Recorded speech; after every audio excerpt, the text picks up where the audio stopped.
सगळं वसूल करून देऊ, तुम्ही चिंता करू नका. मागे सरकार तुम्ही दादा उभं करू. दादा छत्रपती संभाजीनगर शहरातील गजानन महाराज मंदिर परिसरात महानगरपालिकेच्या अतिक्रमण हटविण्याच्या कारवाई दरम्यान गोरगरीब विक्रेत्यांच्या मातीच्या भांड्यांचे माठांचे नुकसान करण्यात आल्याचा आरोप होत आहे. या कारवाईत दिव्यांग महिला अर्चना पारखे यांचा व्हिडिओ सोशल मीडियावर मोठ्या प्रमाणात व्हायरल झाला. मात्र सकाळी संबंधित ठिकाणी महिलेचे मडक्यांचे दुकान नसल्याचीही चर्चा आहे. तरी देखील व्हिडिओ व्हायरल झाल्यानंतर संतापाची लाट पसरली.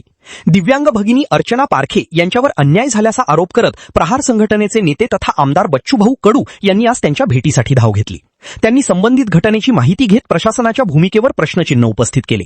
तसेच दिव्यांग आणि गोरगरिबांवर होणारा अन्याय थांबवण्याची मागणीही केली. या प्रकरणामुळे महानगरपालिकेच्या कारवाईच्या पद्धतीवर पुन्हा एकदा प्रश्न उपस्थित होत असून आता प्रशासन यावर काय भूमिका घेणार याकडे सर्वांचं लक्ष लागले आहे.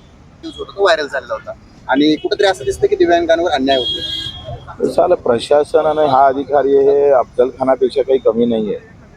त्यांना प्रतापगडावर वारी करत असताना जे काही उद्ध्वस्तपणा केलेला आहे ना, तसं दृश्य केल्याचा प्रकार आहे. आणि छत्रपती शिवरायांच्या विचारानं चालणारं सरकार निश्चितच अपेक्षा करतो का अशा लोकांवर कारवाई झाली पाहिजे. आणि नाही झाली तर आमची भूमिका दिव्यांगाप्रती ठाम आहो. पहिले दिव्यांग आहे, मग सरकार आहे, मग पक्ष आहे. पहिले दिव्यांग आहे आमच्यासाठी, पक्ष आणि नंतर आहे.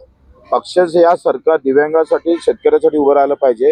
ह्या भूमिका ठाम आहे. त्या अधिकाऱ्याचा निषेध करतो. आणि वेळ आली त्यांनी 24, 25, 26चा कोणताही दिव्यांग निधी वाटप केला नाही.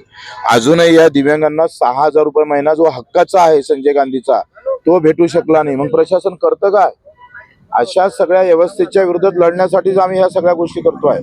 आणि हे जर सुधारणा केली नाही, इथल्या संभाजीनगरच्या महानगरपालिकेनं यांचं निधी वाटप करावं तातडीनं.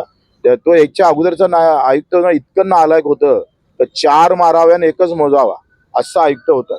त्यानं 4-5 वर्षात एक निधी खर्च नाही केला दिव्यांगांसाठी. आणि मग या सगळ्यासाठी 15 दिवस आम्ही महानगरपालिकेला देतो. एक या दिव्यांग निधी असेल, घरकुलाच्या संदर्भातला विषय असेल, हा मार्गी जर लावला नाही तर थेट महानगरपालिकेच्या आयुक्ताचा विषय हा आमच्या सोबत असेल. आता आम्ही त्यांना राहण्यानं भाड्यानं घर देतोय करून 4-5 महिने. आणि तेपर्यंत एक घरकुलाची व्यवस्था शिवसेना कक्ष मदत निधीतून आपण करू. आणि त्यांना एखादा रोजगार देता येईल का आणि त्यांचं महिन्याचं किराण्याचं किमान भागेल अशी व्यवस्था आपण करू.